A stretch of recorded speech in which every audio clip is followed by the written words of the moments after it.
Hello students, आज का मैं जो वीडियो बना रहा हूँ वो विशेषकर कंपार्टमेंट के बच्चों के लिए है। कंपार्टमेंट का एग्ज़ाम अकाउंट्स का 22 तारीख को है। बहुत बच्चे ऐसे हैं जो अभी एग्ज़ाम से डर रहे हैं, उनको लग रहा है कि एग्ज़ाम में क्या होगा। उनके लिए मैं कहना चाह रहा हूँ कुछ ऐसे चैप्टर है जो कर लेंगे तो पास हो जाएंगे। उसी में जैसे कंपनी अकाउंट, कंपनी जो चैप्टर है, कंपनी से 15 नंबर का क्वेश्चन आपके बोर्ड कंपार्टमेंट एग्जाम में आएगा। Issue of share, issue of debenture, redemption of debenture, ये तीनों टॉपिक से 15 नंबर का बोर्ड में आपको आएगा क्वेश्चन। सबसे पहले मैं इसमें शुरू करूंगा issue of share. Issue of share, issue of share chapter जो है बहुत ही इंपॉर्टेंट है कंपार्टमेंट के बच्चों के लिए। इसमें से 8 नंबर का क्वेश्चन एक श्योर आएगा। जो इशू ऑफ शेयर का क्वेश्चन सही कर लेगा उसको कंपार्टमेंट एग्जाम में सक्सेस आराम से मिल जाएगा। वो लड़का फेल नहीं हो सकता अकाउंट्स में। इसी चलते मैं इसमें कुछ आप लोगों को बताऊंगा नियम कैसे क्या होता है, कैसा क्वेश्चन, पहले क्वेश्चन कैसा आएगा। इशू ऑफ शेयर में क्वेश्चन आता है प्रोराटा से, जिसमें आपको जितना रिसीव किया है उससे अधिक, जितना इशू किया उससे अधिक रिसीव होता है। तो सबसे पहले मैं आप लोग को ये बताऊंगा कि इसमें जैसे एक 8 नंबर क्वेश्चन आता है, एक 3 नंबर का आता है। 3 नंबर में कभी कभी केवल फॉरफिटेड का आता है। तो आपको मैं शुरू से चल रहा हूँ। शेयर क्या होता है, कोई पूछेगा what is share. Share is a small part of capital, this is called share. Small part of capital, this is called share. How many types of share? Share is 2 types, equity and preference. अब उसमें आगे बढ़िए। Share को issue क्या पे किया जाता है? शेयर को इशू किया जाता है पार पे, मतलब 10 का शेयर 10 में जाएगा उसे पार कहेंगे, 10 का शेयर 12 में जाएगा उसको प्रीमियम कहेंगे। अब इसी में क्वेश्चन आता है what is sweet equity share. एक नंबर में आ सकता है, इंपॉर्टेंट ये है what is sweet equity share. Sweet equity share क्या होता है? जब कोई कंपनी अपने एम्प्लॉय को शेयर इशू करती है, that is called sweet equity share. Employee को और रिश्तेदार को। सबसे पहले शेयर को कैसे आप लोग याद रखोगे? सबसे पहले शेयर को याद करने का तरीका हम बता रहे हैं। जैसे पहला, मनी जो हम रिसीव करते हैं उसको कहते हैं एप्लीकेशन मनी। क्या कहता है? Application money. दूसरा होता है अलॉटमेंट। तीसरा होता है फर्स्ट कॉल। चौथा होता है सेकंड कॉल। इसको आप याद कैसे रखोगे? सबसे बड़ी दिक्कत होती है बच्चों को याद करने का। एप्लीकेशन मनी, पहले क्या करते हैं? पहले एप्लीकेशन मनी रिसीव करते हैं, फिर इसको ट्रांसफ़र कर देते हैं। पहले एप्लीकेशन मनी क्या करते हैं? रिसीव करते हैं, फिर ट्रांसफ़र करते हैं। अलॉटमेंट पहले ड्यू होता है, फिर रिसीव होता है। फर्स्ट कॉल पहले ड्यू होता है, फिर रिसीव होता है। सेकेंड कॉल ड्यू होता है, फिर रिसीव होता है। ये 8 एंट्री कंपलसरी है। ये 8 एंट्री में होता क्या है? पहला, एप्लीकेशन का रिसीव करोगे। अगर आप एप्लीकेशन में रिसीव करते हो तो एंट्री होता है bank account debit to share application account, to share application account. ये पहला होता है। जब एप्लीकेशन में रिसीव, हमेशा यही एंट्री होगी। जब ट्रांसफ़र करेंगे तो ये होता है रिसीव का एंट्री। किसका होता है? रिसीव का। उसके बाद ट्रांसफ़र एंट्री। ट्रांसफ़र एंट्री होता है share application account debit to share capital. उसके बाद अलॉटमेंट का ड्यू करते हैं। अब यहाँ से देखो, एप्लीकेशन में पहले रिसीव होता है फिर ट्रांसफ़र होता है, लेकिन अलॉटमेंट में क्या होता है? पहले ड्यू होता है फिर रिसीव होता है। अलॉटमेंट में पहले ड्यू करते हैं, तो ड्यू क्या होगा? Share allotment account debit, share allotment debit to share capital. इसको ट्रांसफ़र कर देते हैं। अब यहाँ पे ट्रांसफ़र, सॉरी, यहाँ पर रिसीव होगा। क्या होगा? रिसीव होगा। रिसीव होता है बैंक अकाउंट डेबिट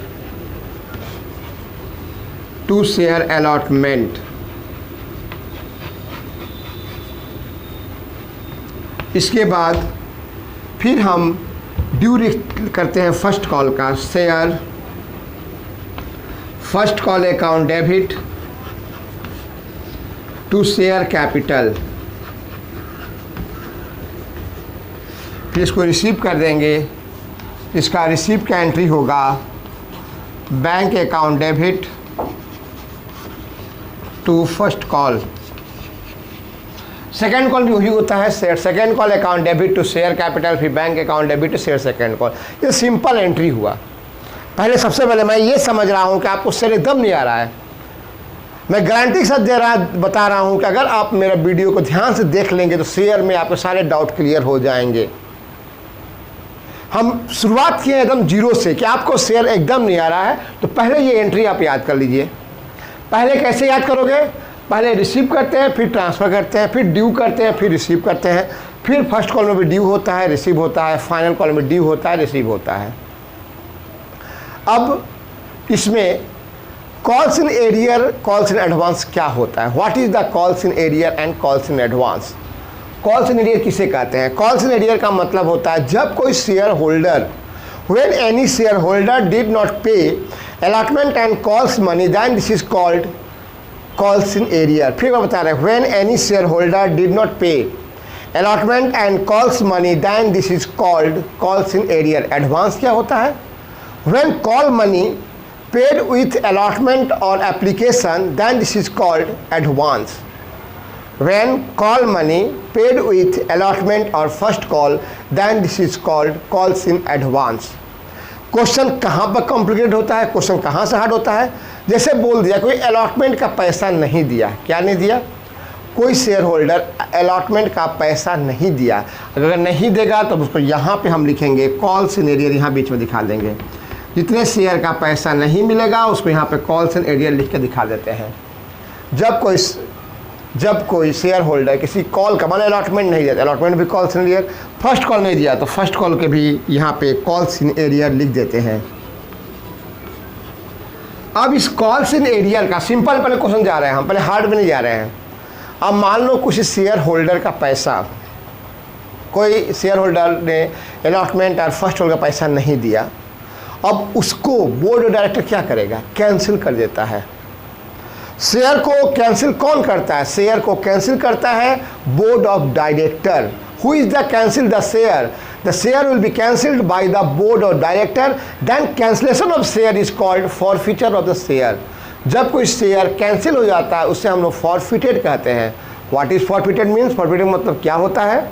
जब कोई शेयर होल्डर अलॉटमेंट कॉल का पैसा नहीं देता है, उसके बाद board of director cancel this share, then cancellation of the share is called forfeiture of the share. अब फॉरफीचर की एंट्री क्या होती है, कैसे याद रखोगे? अब हम लिख रहे हैं फॉरफीचर की एंट्री। फॉरफीचर की एंट्री होती है, मान लो शेयर को फॉरफीचर कर रहे हो, या लिख दे रहे हैं forfeiture, simple case, at a par में फॉरफीचर कर रहे हो। एंट्री कैसे याद रखोगे? फॉरफीचर का एंट्री होता है शेयर कैपिटल अकाउंट डेबिट कर दिए। कौन कौन से कॉल का पैसा आपको नहीं मिला था, किसका किसका पैसा नहीं मिला था, ये देख लीजिए क्वेश्चन में। सबसे पहली बात, कंपार्टमेंट के बच्चों से हम ये कहेंगे कि क्वेश्चन को पढ़ना सीखिए। अब देखिए कौन कौन सा आपको कॉल या अलॉटमेंट नहीं मिला है। मान लो अलॉटमेंट नहीं मिला, जो नहीं उसमें आप लिख दो to share allotment, to share allotment to first call. मान लो सेकेंड कॉल भी नहीं मिला है, to second call, to share forfeited, यहाँ फॉरफिटेड कर दिए। यहाँ हमने क्या कर दिया? यहाँ पे शेयर को हमने फॉरफिटेड कर दिया। अब अगर बोला जाएगा कि फॉरफिटेड शेयर को रीइशू करना है, what is the meaning of reissue? ये मतलब समझिए तब क्वेश्चन के, तब मजा आएगा। पहले आप मतलब समझिए कि रीइशू का मतलब क्या होता है। रीइशू का मतलब होता है कि जिस शेयर को हमने कैंसिल कर दिया, फॉरफीचर कर दिया, उसको फिर से मार्केट में दूसरे शेयर होल्डर को बेच रहे हैं। जब बेचोगे तो पैसा क्या होगा? आएगा। जब पैसा आएगा तो बैंक क्या होगा? डेबिट होगा। यहाँ पे एंट्री करेंगे बैंक अकाउंट डेबिट। अगर मान लो 10 रुपये का शेयर हम 9 रुपये में बेच रहे हैं, 10 रुपये का शेयर हम 9 में बेच रहे हैं, तो अगर कम में बेचोगे तो फॉरफिट डेबिट होगा। Bank account debit, share forfeiture account debit to share capital. अगर कम में बेचोगे, 10 का शेयर 9 में बेचोगे तो फॉरफीचर डेबिट होगा। अगर 10 का शेयर 11 में बेचोगे तो टू सिक्योरिटी प्रीमियम होगा। एसपी मतलब security premium. If share will be sold at higher price, 10 के ऊपर बेचोगे तो क्या होगा, प्रीमियम होगा। कम बेचोगे तो फॉरफीचर डेबिट होगा। आखिरी में क्या करते हैं, आखिरी में जितना शेयर फॉरफिट किए हैं उसको जितना रीइशू करेंगे, जितना शेयर रीइशू करते, ध्यान सुनिएगा जो हम बता रहे हैं, जितना शेयर रीइशू करेंगे उसका वैल्यू को हम लोग कैपिटल रिजर्व में ट्रांसफ़र करते हैं। एंट्री होता है share forfeiture account debit to capital reserve, share forfeiture account debit to capital reserve. इतना ही तो एंट्री होता है सिंपल केस में। अगर सिंपल क्वेश्चन आ गया तो उसमें ये एंट्री करना है, ये एंट्री करना है, ठीक है। अब इसके बाद अगर क्वेश्चन में अलॉटमेंट में प्रीमियम आ गया, क्या आ गया, प्रीमियम आ गया, तो प्रीमियम हमेशा ड्यू में होता है। प्रीमियम कहाँ होता है, ड्यू में। यहाँ पर लिख दोगे टू सिक्योरिटी प्रीमियम। अगर प्रीमियम आ गया तो शेयर अलॉटमेंट अकाउंट डेबिट, अधिकतर 90% केसों में क्या होता है, अलॉटमेंट के साथ ही प्रीमियम होता है। 90% केस में अलॉटमेंट के साथ सिक्योरिटी प्रीमियम होता है। तो लिख देंगे share allotment account debit to share capital to security premium. अब यहाँ पे एक नियम सुन लीजिए, अगर अलॉटमेंट में सिक्योरिटी प्रीमियम है, अगर अलॉटमेंट में प्रीमियम है और उसमें कॉल्स इन एरियर भी है, अगर अलॉटमेंट में प्रीमियम है और उसमें कॉल्स इन एरियर भी है, तो जब हम शेयर को फॉरफिट करेंगे उस समय सिक्योरिटी प्रीमियम को डेबिट कर देंगे। फिर बता रहे हैं, अगर अलॉटमेंट में प्रीमियम है, if premium at the time of allotment and calls in arrear also in the allotment, then premium will be debit at the time of share forfeited. जब शेयर को फॉरफिट करोगे तो प्रीमियम को debit करोगे। यही अंतर होता है और कुछ अंतर नहीं होता है पार्म और प्रीमियम में, ठीक है। ये तो हुआ आपका सिंपल केस में। अब इसमें एक 3 नंबर क्वेश्चन आता है, share issue other than cash. Share issue other than cash में क्या करोगे, ये डिवेंचर में भी आता है। आपको 3 नंबर का आप लोग का जो आप लोग बोर्ड एग्जाम दिए थे उसमें आया था डिवेंचर से question, debenture issue other than cash. लेकिन शेयर पर भी क्वेश्चन आते हैं, share issue other than cash, other than cash मतलब शेयर को इशू कर रहे हैं कैश के अलावा। इसमें क्या होता है, इसमें सबसे पहले हम एसेट परचेस करते हैं। क्या परचेस करते हैं, एसेट्स परचेस करते हैं। जब एसेट परचेस करते हैं तो इसकी एंट्री हो जाती है एसेट्स अकाउंट डेबिट। अब मान लीजिए क्वेश्चन में लायबिलिटी दे दिया, टू लायबिलिटी टू वेंडर, जिससे उधार में सामान लेते हैं उसे वेंडर कहा जाता है। Asset account debit to liability to vendor. अगर लायबिलिटी और वेंडर अधिक हो, एसेट्स कम हो, ये अधिक हो और ये कम हो, डिफरेंस को गुडविल लिखते हैं। डिफरेंस को क्या लिखते हैं, गुडविल। अगर ये अधिक हो जाए और ये कम हो जाए तो डिफरेंस को लिखते हैं to capital reserve, to capital reserve. याद रहेगा, अगर एसेट्स अधिक हो रहा है और लायबिलिटी ऑफ वेंडर कम हो रहा है तो डिफरेंस को कैपिटल रिजर्व लिखेंगे। अगर लायबिलिटी ऑफ वेंडर अधिक हो गया और एसेट्स कम हो गया तो गुडविल लिखेंगे। दूसरा केस होता है व्हेन, अब हम इशू कर रहे हैं शेयर एट पार पे, शेयर इशू एट पार। इसकी सिंपल एंट्री होती है vendor account debit to share capital. अगर मान लीजिए हम यहाँ पे प्रीमियम में पेमेंट किया, पार पे नहीं, अगर बोल दिया प्रीमियम बोल देगा, या बैंक में पेमेंट किया तो यहाँ टू बैंक भी लिख सकते हो। अगर टू बैंक लिख देगा टू बैंक भी लिख सकते हो। अगर शेयर इशू करता है, शेयर इशू एट प्रीमियम बोल दिया तो प्रीमियम की एंट्री होती है vendor account debit to share capital to security premium. अगर बैंक होते हैं बैंक लिख देंगे। Share issue other than cash में आजकल नए नए क्वेश्चन आ रहे हैं परचेस कॉन्सिडरेशन निकालने के लिए। परचेस कॉन्सिडरेशन निकालने के लिए आ रहे हैं। परचेस कॉन्सिडरेशन कैसे निकालते हैं?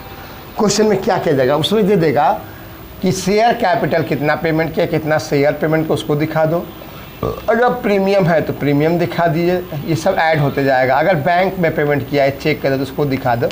तीनों को प्लस करोगे तो परचेस कॉन्सिडरेशन आ जाएगा। परचेस कॉन्सिडरेशन कैसे आएगा? जब शेयर, प्रीमियम और बैंक ओवरड्राफ्ट को प्लस कर देंगे तब आपको आ जाएगा परचेस कॉन्सिडरेशन। ये हुआ share issue other than cash का। मैं आज क्वेश्चन में आजकल नियम बताने जा रहा हूँ। अब मैं आ रहा हूँ प्रोराटा पे। प्रोराटा क्या होता है?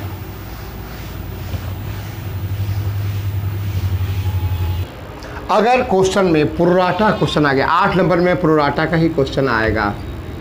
अगर प्रोराटा क्वेश्चन आता है तो इसमें क्या देता है? अगर अप्लाई दिया है, if apply is given in the question, is given in questions,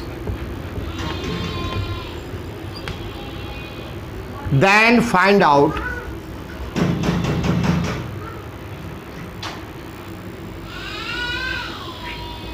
if apply is given the then find out the allotted, then find out allotted। अगर अप्लाई दिया हुआ है क्वेश्चन में, क्या दिया हुआ है? अप्लाई, तो क्या निकालते हैं? allotted। और क्वेश्चन जो होता है वो हमेशा allotted पे करते हैं। किस पे करते हैं? allotted। अप्लाई पे कोई क्वेश्चन नहीं होता है। क्वेश्चन किस पे होता है? allotted पे। तो allotted निकालने का फार्मूला क्या होता है? allotted निकालने का फार्मूला होता है issue by received minus return into number of apply share, number of apply share. ये अगर अप्लाई दिया है तो अलॉटेड निकालने का फॉर्मूला है। क्या निकालने का? अलॉटेड निकालने का। If allotted is given then find out the apply. अगर क्वेश्चन में if allotted is given then find out the apply, then find out the apply, then find out apply. तो क्या निकालते हैं? अगर अलॉटेड देता है तो अप्लाई निकालते हैं। अप्लाई निकालने का फॉर्मूला होता है रिसीव माइनस रिटर्न, जो रिटर्न किया है, बाई इशू